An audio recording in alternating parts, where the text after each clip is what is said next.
Hallo julle, Japie hier. Ek wil nou 'n paar dinge kyk vandag. Hier sien julle van die tydlyn wil ek julle hierso wys, maar ook 'n paar dinge van die Bybel wat praat oor die tweede Eksodus en naaste by waar hulle bymekaar gaan kom. Ons weet mos nou al dit gaan Suid-Afrika wees. Maar ek wil net nog 'n paar verse wys wat daarna verwys, maar ook hoe gaan dit wees na die Gog en Magog oorlog? Wat mos Rusland en sy alliansies is wat die mense gaan aanval aan die einde. Kom ons kyk in die tydlyn. Ek het dit op 'n ander video gekry hierdie en toe het ek gedink ek wil dit vir julle wys. Nou sien ons hier met Esegiel hierso. Ek het mos 'n video gemaak oor Esegiel en die profesie in Esegiel 12 vers 21 tot 28 wat Jehovah vir hom gesê het dat na hom gaan wat 'n profeet sê vervul in die generasie vir wie hy dit sê. So na Esegiel was daar nie meer goed geprofeteer vir die verre toekoms nie. Dis waarop dit neerkom en dis interessant dat hy hierso insit intertestamental period, silent years. Dat vir so rondom 400 jaar wat hulle sê was dit stil, was daar nie profete in Israel gewees nie tot en met die koms van Jehoshua self. En wat was die eerste woorde van Jehoshua? Dat sy koninkryk gaan begin binnekort. Die 1000-jarige vrederyk koninkryk gaan binnekort begin. Hy het dit gepreek, dis die eerste boodskap wat hy gepreek het. Dis ook dieselfde boodskap wat Johannes die Doper gepreek het. Hulle albei het geweet wat sê Esegiel 12. Hulle albei het geweet, dit wat hulle profeteer gaan vervul in daardie generasie. So dit was stil vir 'n rede, hierdie tydperk. So na Esegiel het jy dan Joshua en Johannes Doper wat sê die koninkryk gaan binnekort kom. Dan het jy Openbaring waar Johannes sien wat aan die einde van daardie eeu gaan gebeur, net voor die koms van Jehoshua se koninkryk, sy tweede koms. En dan hierso het jy die groot verdrukking, wat Johannes self sê in Openbaring 1 vers 9, dat hy is in die groot verdrukking. Die disippels het gesê dat hulle is in die verdrukking. Dat hulle ondervind die verdrukking. En Joshua het vir sy disippels gesê, hulle gaan vlug van dorp tot dorp. Hulle gaan rondvlug en vervolg word die hele tyd. Hy het nie gesê toekomstige generasie nie. Hy het gesê dit gaan vervul in hulle generasie.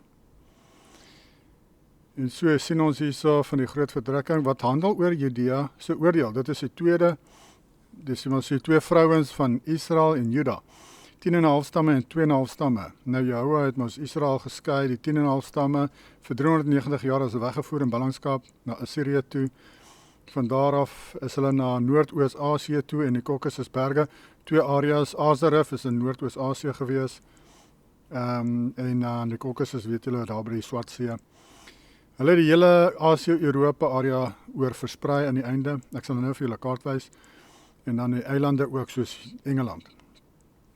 Maar dis waar hulle heen is. Die 2,5 stamme is sy oordeel was finaal gewees rondom 70 na Christus, toe Jehovah hulle skei, of jy kan sê Jehoshua hulle skei, maar toe gebruik hy Rome om Israel te oordeel, die oorblewenis, kan jy sê, die 2,5 stamme. En dit het rondom 70 na Christus verval, en dit is wat Johannes gesien het, die disipel, so rondom 10 jaar, of minder as 10 jaar, voor dit begin gebeur het, het hy die openbarings gekry, en hy het dit gestuur vir daardie 7 gemeentes, en hulle sê dit is in Turkye gewees, sodat hulle weet wat gaan met hulle gebeur. En toe het Joshua se tweede koms, rondom 76 na Christus, het sy tweede koms plaasgevind. Ek het al reeds vir julle dit gewys in Daniël 2 en Daniël 7, dat dit so is.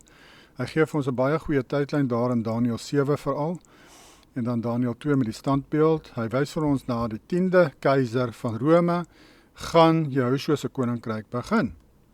En dan in Daniël 7 brei hy meer uit, en hy praat daar van die klein horingkie, wat na die 10de toon kom, maar ons sien dat die klein horingkie is maar die seun van die 10de toon, of Flavius Vespasian, sy seun, Titus Vespasian, hy is die klein horing, en hy saam met sy pa regeer vir 'n paar jaar, en toe het Jehoshua teruggekom, en sy koninkryk ge-establish op die aarde.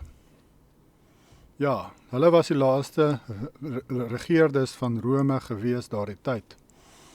Dis toe die eind van die prent vir Rome gewees. Ek weet die geskiedenisboeke wil vir jou sê, nee, dit was nie, maar jy moet maar kies wie jy wil glo, die Bybel of die vrye messelaars se geskiedenisboeke. Want as jy gaan kyk wie het daardie boeke geskryf oor die Romeinse geskiedenis, is dit 'n vrye messelaar. En mens kan nie hulle glo nie, hulle is daar om jou om die bos te lei. So dan het jy die 1000 jaar vrederyk natuurlik van 76 tot 1076. Ek het vir julle gewys in die Ou Geneva Bybel van die 1090 dat hulle sê selfs daar dat die tydens Pope Gregory die 7de het die 1000-jarige vrederyk opgehou en is Lucifer vrygelaat tydens die Pope Gregory die 7de. En dat Pope Gregory die 7de baie slegte goed gedoen het onder Satan se leiding na sy vrylating. En daar gee hulle vir jou die tyd, dan kan jy basically gaan kyk die tyd, wanneer is Pope Gregory die Pope gewees. En dit is basically rondom 1076 na Christus was hy die paus. So dan moes dit mos in daardie tyd vervul het. En dit is interessant dat Flavius Vespasian se regeringskap is ook 69 sê hulle tot 79 na Christus, so dit val ook in hierdie tydperk, so 76 pas ook daarin. 76 na Christus. So dan, ons is mos nou hier verby, en dan sien ons, as ek gaan kyk na die archaeology, soos Gunnar Heinsen se bevindings, dat hulle 700 jaar hier sit by, 700 jaar bygesit by ons tydlyn, dis hoekom hulle sê 1776, soos die standbeeld van vryheid, liberty. Oor die hele wêreld is daar klomp standbeelde, dieselfde standbeelde wat dieselfde sê. En het hulle het gemaak 1776, maar dit is eintlik 1076. Dan het jy waar ons nou is die kort seisoen van misleiding. Dit het begin 1076, maar hulle maar 700 jaar by, so 1776 tot nou toe is 250 jaar. Dis nou die 250ste herdenking van Lucifer se vrylating in Amerika. Die 4de Julie is 'n herdenking van Lucifer se vrylating. Dit is wat die Amerikaners, dis wat hulle herdenk. Hulle weet dit nie, maar dis wat hulle herdenk. 250ste jaar. So dit is 'n groot geleentheid daarso met Lucifer wat vrygekom het in daardie tyd, 250 jaar terug, daardie dag. Interessant, né? Alles wat ons sien vandag in die wêreld, al hierdie goed kommunisme en die goewermente en die koninkryke, kamstige koninkryke en goed, dit is alles vals mense, dis valshede, hulle lieg vir julle. Die laaste koninkryk wat gekom het is Jehoshua se 1000 jaar vrederyk koninkryk. En die Bybel sê vir ons duidelik dat na hom sal daar geen meer koninkryk wees nie. Dit wat hulle vir jou opdis nou in die wêreld is alles vals, is leuns. Die verskillende kamstige koninkryke en konings en al daardie goed is valsheid en is leuns. Hulle maak dit alles op om jou om die bos te lei. Daardie mense wat daar in die woestyn sit en sê dis Israel en dis Jerusalem en hulle is Israeliete, dis alles leuns mense, hulle lieg vir julle. Hulle is daar om jou om die bos te lei. Alkom hulle bestaan daardie goeters is dat jy moet dink, Openbaring het nog nie vervul nie. As ons nou in hierdie tyd ingegaan het en daar is nie 'n Israel of 'n Jerusalem of daardie goed nie, dan gaan jy mos nou wonder, waar is ons op die tydlyn? Want Openbaring sê dan daar moet 'n Jerusalem wees. Dat Juda moet geoordeel word. Maar dis hoekom daar so iets nou is. En die mense wat sê hulle is Israeliete is nie. Hulle eie boeke sê in 1860 het hulle self begin Israeliete noem. So. Ja, dis wat aangaan hierso wat ek julle hierby gewys het. Dis nou so by die tydlyn dan mooi uiteengesit hierso vir julle. So kom ons kyk gou na hierdie verse. Israel kom uit die noorde, dan gaan jy Afrikaans lees. Keer terug oor afkeerige kinders, spreek Jehovah, want ek is Heer oor julle. En ek sal julle neem, een uit 'n stad en twee uit 'n geslag, en sal julle in Sion bring. Nou hierdie geslag is 'n bietjie rof, dan kan jy nou self indink, twee uit 'n geslag. Dis amper niemand. Maar die Engels sê dit anders. Het ek dit nie hier ingeskryf nie? Nee, ek het nie. Kom ons kyk hierso. two of a family, 2 uit 'n familie. Dit maak meer sin. So hy sê, ek sal julle neem en 1 uit die stad en 2 uit 'n familie en sal julle in Sion bring. Hierdie is 'n duidelike verwysing na die tweede Eksodus, dit wat Nicolaas van Rensburg ook gesien het, van die wit mense wat Suid-Afrika toe vlug. Dit is soos 2 uit 'n stad en 1 uit 'n stad en 2 uit 'n familie. Baie min mense gaan uitkom uit hulle gebiede uit, uitverkorenes. Ek dink dit gaan nog steeds 'n paar miljoen wees in elk geval, dit gaan nie net 'n handjievol wees nie. Maar die profete laat dit klink dat dit baie min gaan wees. Jesaja sê ook dat 'n kind sal kan tel hoeveel dit maak. Maar ja, ons kan aanneem dit sal min wees, en hoekom dit ook min is want bitter min wit mense onderhou die gebooie. As jy wil deel wees van hierdie uitverkorenes, dan moet jy die gebooie onderhou deur geloof in Jehoshua. Anders gaan jy dit nie maak nie. Anders gaan jy nie deel wees van hierdie uitverkorenes nie. En ek sal aan julle gee herders na my hart, wat julle sal oppas met kennis en verstand. Daar's baie valse herders vandag, baie leenaars. 99% van die herders vandag is leenaars. Die kerke, al die kerke se herders is leenaars, want hulle mag nie die waarheid preek nie. As hulle die waarheid preek, verloor hulle werk. Wat veronderstel, hulle vat een van my boodskappe en hulle preek dit in hulle kerk. Wat dink jy gaan gebeur? Wat gaan met daai ou gebeur as hy een van my video's vat en hy gaan deel dit met sy kudde daarso in sy kerkie? Hulle gaan hom uitskop. Hulle gaan maar die venster uitgooi. Nee mense, hulle kan nie die waarheid preek nie. Hulle moet preek wat hulle mag preek. En ek wil nie vir iemand luister wat moet preek wat hy mag preek nie. En ek sal aan julle gee herders na my hart. So Jehovah gaan herders oprig, en ek dink hulle is al reeds hier so rondom ons. Ek blaas nie my eie beeld nie, maar mense wat na die skrif verwys en deur die skrif vir ons wys wat gaan aan, waar is op die tydlyn en wat in die gang is geestelik, waarna ons moet kyk, waarop ons moet fokus, alles. Wat dit baseer op die skrif. En nie goeters bylees of inlees in die skrif wat dit nie sê nie, of omdat jy sekere ding geglo het van kleins af, probeer jy die skrif laat inpas by jou sienings. Nie sulke mense nie. Mense wat oopkoop na die Bybel gaan kyk en bereid is om te verander as hulle uitvind dat hulle het alleen geglo. Hulle moet nederig kan wees. Die herders moet nederig kan wees, want daar is so baie leuns wat hulle opgetel het met die jare, soos wat hulle groter word. Dat daar is baie dinge wat hulle sal moet uitsny uit hulle lewens uit en nuwe dinge wat hulle sal moet glo. En ongelukkig, baie min mense is bereid om dit te doen. Baie mense het gestagneer in hulle weë. Al is hulle verkeerd en al weet hulle is verkeerd, sal hulle baie keer nie wil verander nie. Want hulle wil glo wat hulle altyd geglo het. Al weet hulle dis verkeerd, al het jy hulle oortuig en uit die Bybel gewys dat hulle is verkeerd, gaan hulle nog steeds daaraan vasthou. Ongelukkig is dit nou maar so. En dit is maar die meerderheid van die mense, en dit wys ook 'n hoogmoed, dit wys hardkoppigheid en hoogmoed.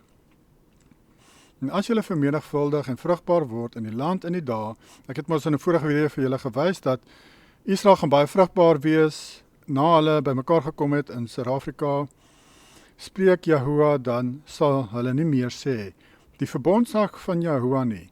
Ook sal hulle dit in die hart nie opkom nie, en hulle sal daaraan nie dink en dit nie soek nie. En dit sal nie weer gemaak word nie. Hoekom sal die mense nie na die verbondsak ark van Jehovah wys nie, of daaroor praat nie? Want die verbondsark was 'n teken van Jehovah se teenwoordigheid onder die volk, en dis hoekom hulle nie daarna gaan verwys nie, want Jehovah se teenwoordigheid gaan baie sterk wees onder die volk dan. Na die tweede Eksodus gaan Jehovah se teenwoordigheid baie sterk wees daar, waar sy volk bymekaar gekom het, en sy volk gaan oop wees vir Jehovah se openbaringe. Hulle gaan nederig wees, hulle gaan luister vir hom, hulle gaan sy gebooie gehoorsaam, hulle gaan lief wees vir hom. En so gaan Jehovah se teenwoordigheid baie sterk wees daar. Dis iets om na uit te sien, mense. Maar voor dit kan gebeur, moet Jehovah eers die mense verwyder wat hardkoppig is, en die ander mense weglei van die waarheid af, en die ander mense indoen en in die rug steek, en al daardie tipe mense, hy gaan hulle eers verwyder.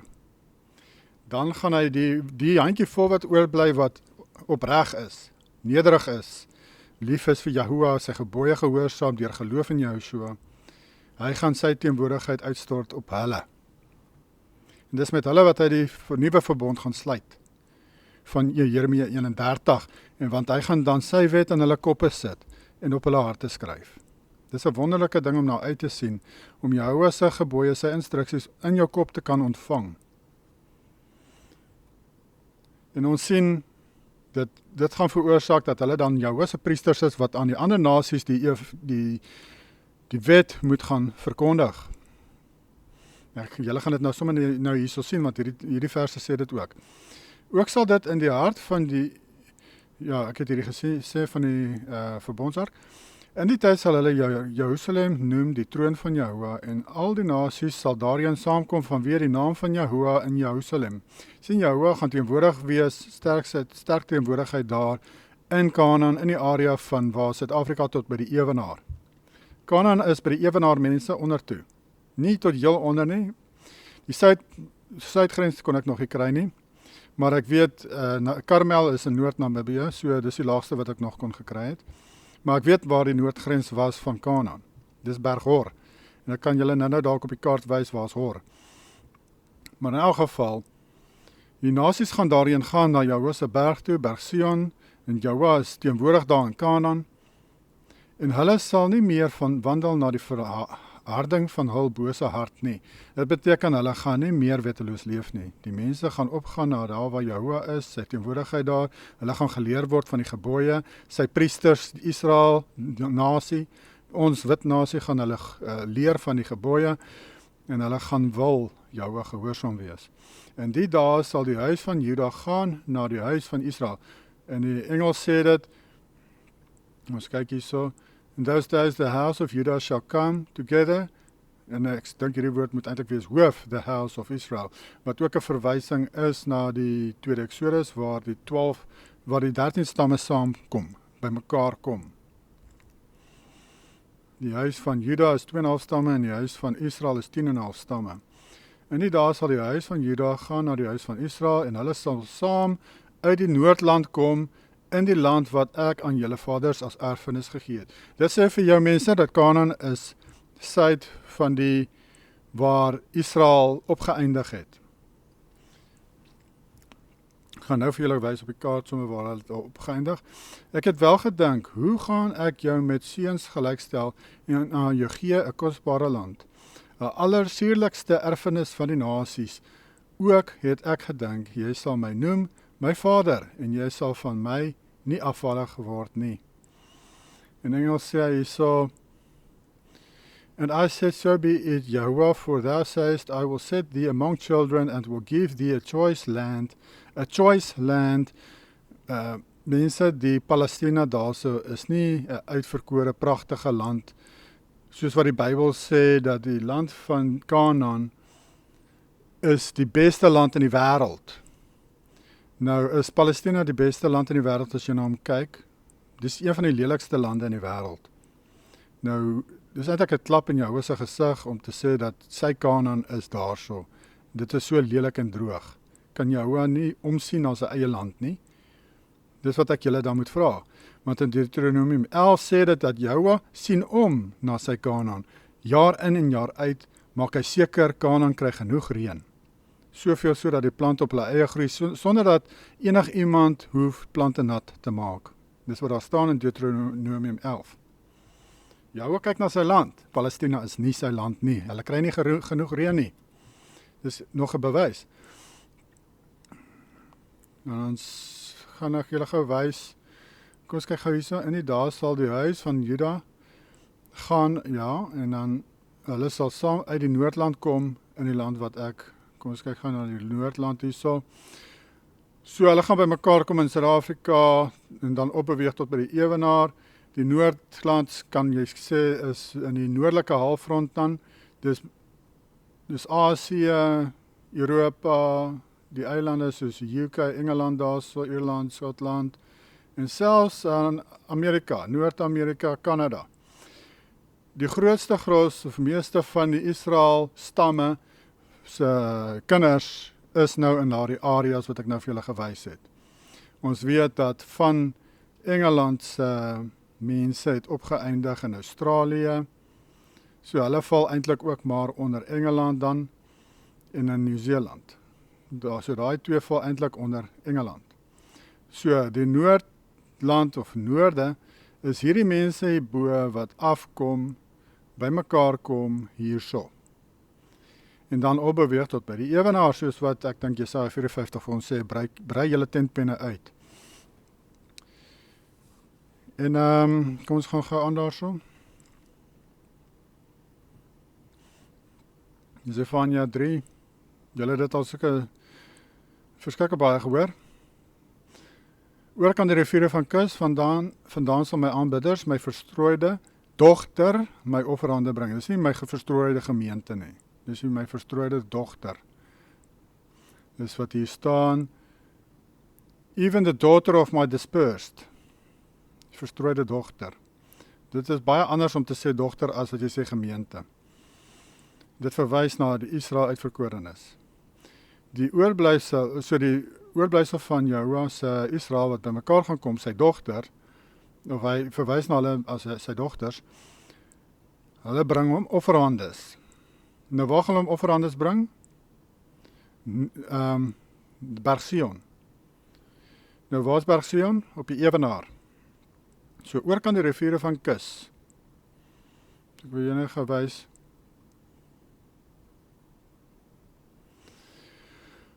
Daar is Berg Sion, daarso by die E van Equator.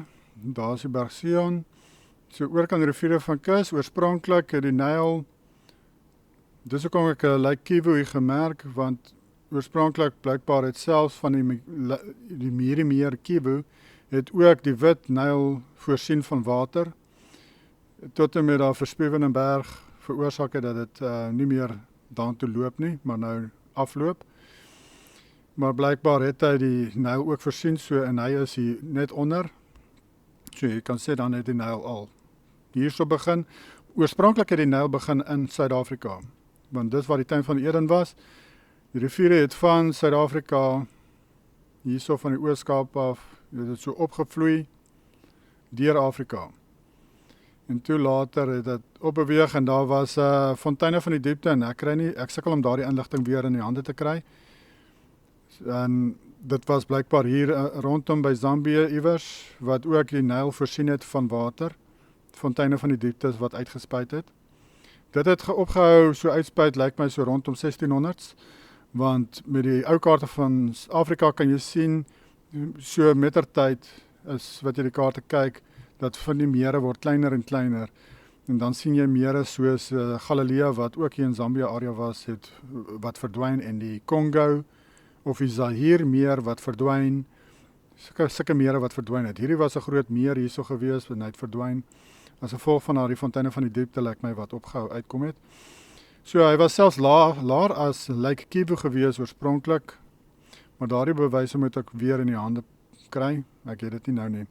Maar ten minste Lake Kivu is laer as die ewenaar, so hy is laer as Berg Sion, hy is laer as Jerusalem, wat beteken dan Zefania, wat by Jerusalem was, sou kon sê oorkant, waar die Nyl begin, wat dan hier by Lake Kivu is, wat weer eens dan verwys na die onderdeel van Afrika, Suid-Afrika, Zambië, Zimbabwe, Mozambique, Botswana, Namibia, Angola, al daardie areas.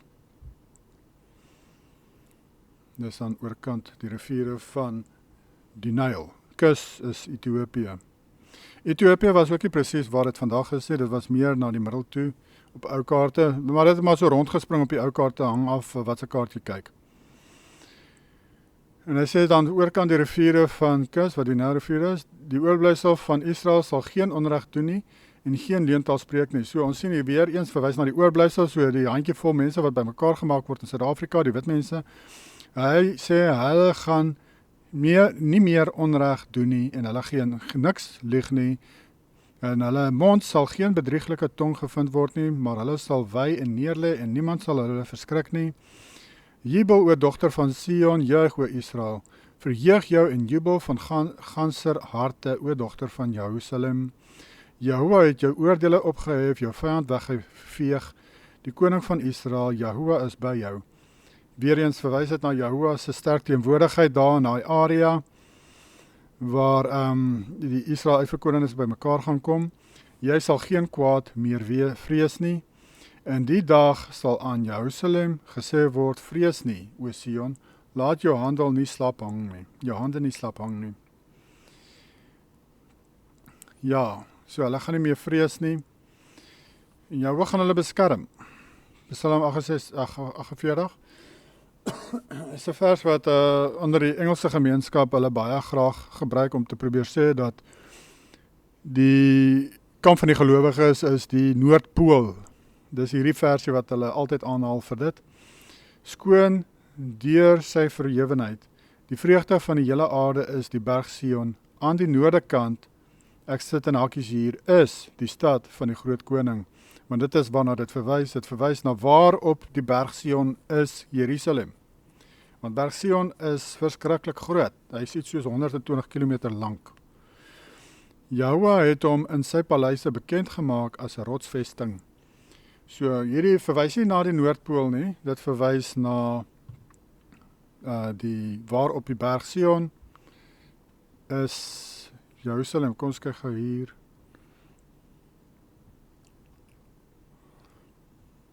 Hier is berg Sion. Net hierdie afval. Nee, nie daai een nie.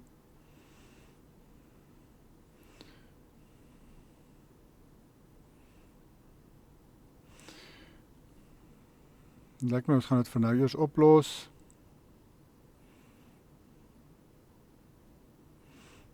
Kyk, is dit hy? Nee, is hy nie. In elk geval, ek wou hierdie grid lines afgehaal het.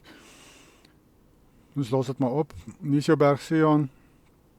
Noordekant sal die bokant wees hierso. Ek het in 'n vorige video gewys waar is by die Margareta Piek is my Olyfberg daar rond gewees en dan net wes van hom sal die moontlike gebied wees van Jerusalem. Ek dink dit verwys na hierdie area hierso.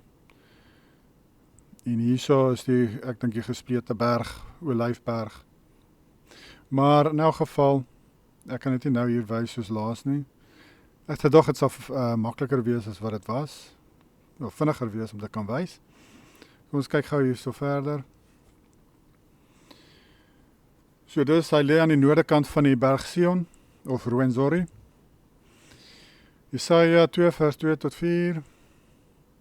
En aan die einde van die berge, en aan die einde van die dae sal die berg van die huis van Jahwe vasgestaan op die top van die berge en verhewe wees bo die heuwels en al die nasies sal daarheen toestroom. Weereens sien ons, en ek glo hierdie is 'n vervulling van wat gaan gebeur na die tweede Exodus en nadat die mense gesettel het daarso en opbeweeg het al reeds ook selfs tot by die ewenaar, dat die nasies daarheen gaan stroom, want hulle wil gaan wees in die Jahwe se teenwoordigheid daarso, hulle wil van sy gebooie leer. En baie volke sal heen gaan en sê, kom laat ons optrek na die berg van Jahwe, na die huis van die Elohim van Jakob, dat hy ons sy weë kan leer en ons in sy paaie kan wandel, want uit Sion sal die wet uitgaan en die woord van Jahwe uit Jerusalem. Moet hierdie toemaak. Want uit Sion sal die wet uitgaan en die woord van Jahwe uit Jerusalem. Weereens sien ons dat die gebooie word geleer vir die mense. En hy sal oordeel tussen die nasies en regspreek oor baie volke. En hulle sal van hul swaarde pikke smee en van hul spiese snoeimesse. Nie meer sal nasies teen nasie die swaard ophef nie. En hulle sal nie meer leer om oorlog te voer nie. Omdat dit praat van Jerusalem en Jahwe se teenwoordigheid daar en berg Sion en so aan, glo ek hierdie is 'n verwysing na wat in die toekoms gaan gebeur en nie na die 1000 jaar vrederyk nie. Ek het gekyk na die 1000 jaar vrederyk medaljes en daarop sien jy baie keer verwys hulle na oorloë wat plaasgevind het tydens die 1000 jaar vrederyk. Onthou Joshua het geregeer met 'n ysterscepter, so daar was oorloë gewees veral in die begin van die 1000 jaar vrederyk om al hierdie nasies onderdanig te maak aan Joshua. En hy het die Israel nasies gebruik om hierdie oorlog te maak teen hierdie ander nasies. En dis wat gebeur het, dit is die 1000 jaar vrederyk. So hierdie tydperk wat ek in 'n vorige video vir julle gewys het van die wat gaan gebeur na die Gog en Magog oorlog tot en met die Wit Troon oordeel, dis so 400 jaar en dit gaan soos ek glo 'n mini 1000 jaar vrederyk wees, 'n mini vrede tydperk van 400 jaar waarin die mense nie meer ooit weer gaan oorlog maak tot en met die einde van hierdie tydperk nie, of van daardie tydperk nie. Dat die Gog en Magog oorlog gaan die laaste oorlog wees, want daardie mense, daai nasies gaan almal vernietig word met vuur. En daarna glo ek gaan daar nie meer oorloë wees nie. Dan gaan Jahoua of sy engele of die mense, wie ook al, gaan goeders herbou daarso by die ewenaar waar die Kanaan was, soos Jerusalem, soos stede van Judea en ander plekke daarso, ek weet nie wat alles nie. Daardie goed gaan weer herstel word, die mense gaan daartoe gaan om in Jahoua se teenwoordigheid te gaan wees daar by sy berg, Sion, en gaan leer van die gebooie en die mense gaan nie meer oorlog voer nie, of wil oorlog maak nie, en hulle gaan hulle goeders, swaard en pikke smee en so aan. So ek dink ook wat gaan gebeur is, die mense gaan verstaan waar is hulle op die tydlyn, en dat hulle nie eintlik verskillende nasies is nie, dat dit vir hulle gelieg is, dat daar verskillende koninkryke nog is, en daarom dan gaan hulle mos nou ook nie meer beklei nie, né? Hoekom sal hulle dan beklei teen hulle broers en susters, want hulle is dan nie verskillende nasies eintlik nie.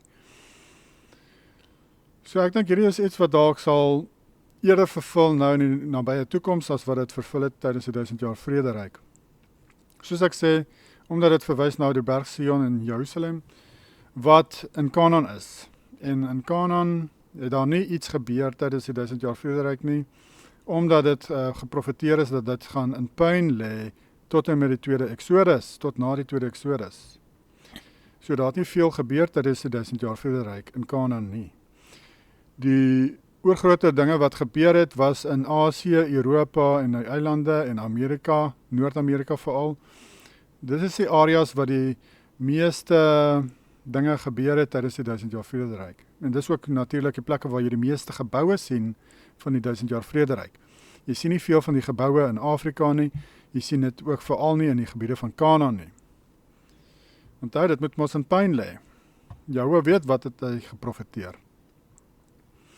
En dit gaan eers herbou word, weet ons, na die tweede Exodus.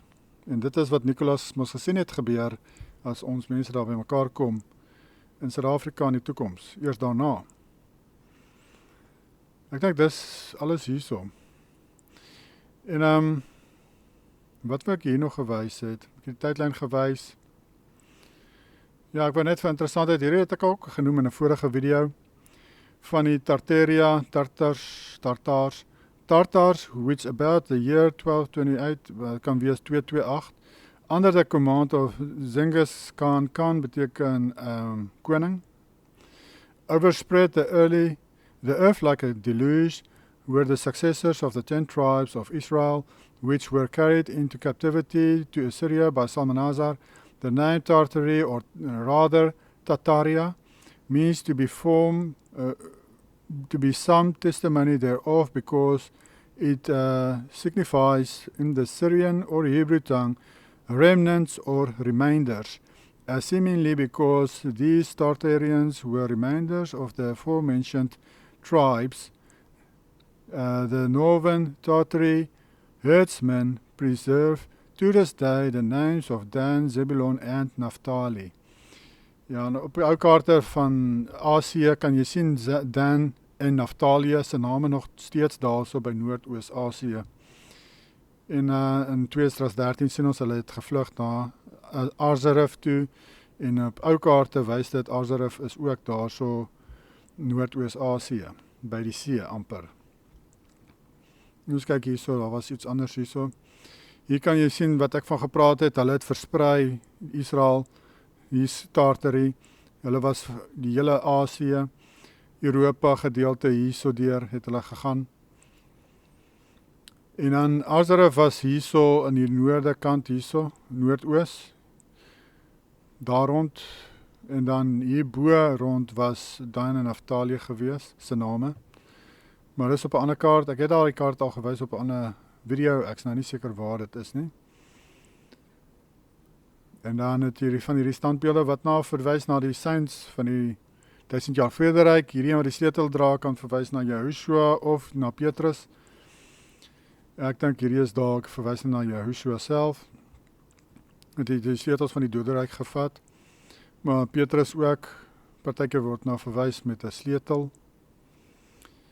Hier sê hy wat hy gesê het, hier het jy Dan en Naphtali. Dan, Noram en Naphtali. Dis in Noordoos-Asië mense, waar ek julle nou gewys het, daar bo.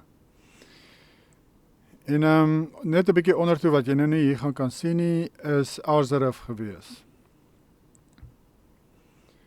Ja, so dit is waar Israel toe heen was en dis hoekom ek sê, hulle is in die noordelike stamme wat daardie profesie van praat, wat gaan afbeweeg, by mekaar kom, by Kanaan. So hulle is noord van Kanaan. Hulle is ook noord van die tweede Exodus by mekaar kom plek, Suid-Afrika.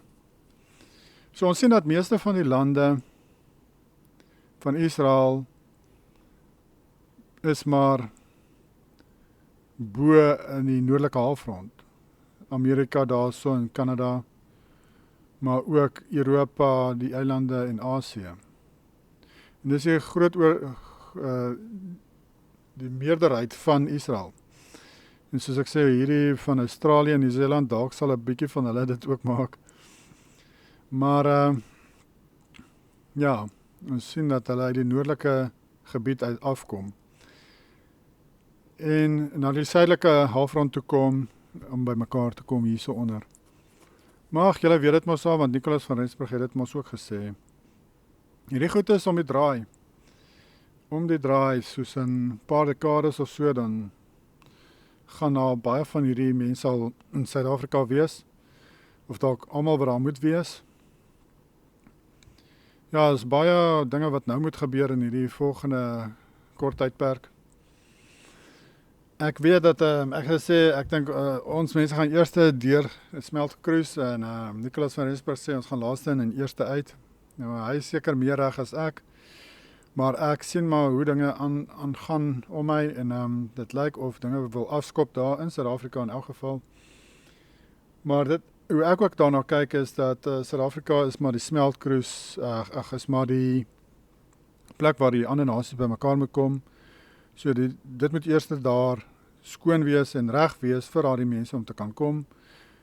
So dit maak vir my sin dat Suid-Afrika eers reg gemaak sal word en reg gekry word vir Israel. So dit moet onder beheer wees van Israel, van die wit nasies, en alreeds reg gemaak wees, sodat hierdie ander nasies daartoe kan gaan en daar gaan bly en daar voorsiening kan wees vir hulle. So daar moet heel wat gebeur vir dit om in plek te wees, alles om in plek te wees, want hulle het nou al, 30 jaar of meer, tyd gehad om alles te vernietig daar in Suid-Afrika en af te breek, en dinge wat weer reggemaak moet word, en opgebou moet word, en herstel moet word. So, dis nou, teen die tyd wat die regte mense oorvat daar, so gaan jou seker maar wonderwerke moet verrig om daardie plek reg te kry. Want daar het al so baie slegte dinge gebeur. Maar natuurlik, ek glo dat Jehovah sal die land bo-natuurlik reg kry vir die mense wat kom in 'n baie kort tyd. Want mens kan jouself indink teen die tyd wat ons Smeltcruise verby is en alles gebeur het wat moes en gereinig is, dat daar nie baie tyd gaan oorwees vir die ander nasies voor hulle moet vlug van hulle areas af nie. Want hierdie oorlog gaan ek dink nogal vinnig versprei. En ek dink dit gaan afskop hier in Asië, waar Rusland by Oekraïne kampstig betrokke is. Europa gaan betrokke raak, meer daarso, en dan gaan dit die oorlog afskop, soos 'n derde wêreldoorlog. En dan tydens dit gaan Engeland maar gebom word ook met nuclear weapons, en laastens, of tydens dit gaan China en dalk ook Rusland Australië oorvat en Nieu-Seeland, en dan gaan hulle laastens Amerika gaan besoek, daar. So Amerika gaan laaste deurloop. Hulle gaan nie almal gelyk aangeval word nie. En sover ek weet, Amerika gaan nie wel betrokke raak by wat in Europa aangaan nie. Hulle gaan eintlik ook weet hulle gaan niks gaan doen nie. So hulle gaan maar net na hulle koerante kyk en hoop vir die beste. Maar hulle hoef nie te worry nie, want die oorlog kom na hulle voorstoep toe ook. So ja. En dit is hoe dinge gaan afspeel en daarvan daardie mense gaan moet vlug. As gevolg van oorlog, soos wat ons sien in Esegiel 38 vers 8, gaan moet vlug Suid-Afrika toe. Ten minste gaan hulle weet, hulle moet daartoe gaan. Hoopelik deur van my video's, want ek sien ek het 'n bietjie meer aftrek gekry van my Engelse video's onlangs. Dis dalk tyd dat meer van hulle moet weet waarna toe hulle moet gaan in die toekoms, want baie van my boodskappe gaan maar daaroor vir die Engelse mense. Dat hulle moenie na die fake plekke toe gaan, valse plekke hierbo nie, hulle moet eerder Suid-Afrika toe gaan in die toekoms. Hulle moet mos nou maar weet waar moet hulle gaan. Hulle het nie 'n Nicolaas van Rensburg gehad wat vir hulle gesê het nie. Ons moet vir hulle sê. Ja, so dis nou maar dit. Kyk maar waaroor ons gaan praat volgende keer. Groete vir julle. Bye.